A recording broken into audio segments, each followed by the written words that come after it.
Aquest llibre sorgeix de llargues converses amb el meu professor Raül Gavàs, que feia temps que no ens vèiem, i doncs, fàcilment vam estar conversant i ens va venir la idea de fer una lloança de l'art de la conversa, que avui està prou malmesa.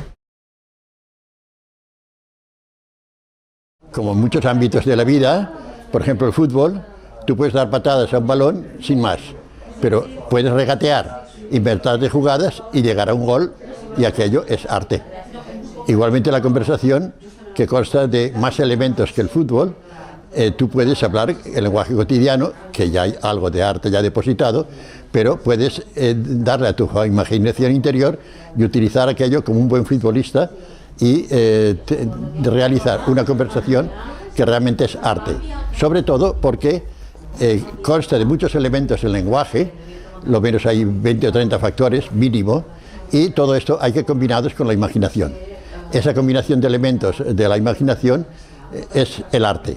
Y aparte, la novedad implica un cultivo del propio yo interior, que no siempre se da en cualquier conversación. Entonces, el manejo de las palabras más el cultivo de sí mismo produce ese encuentro creativo que es el lenguaje artístico o el arte de conversar.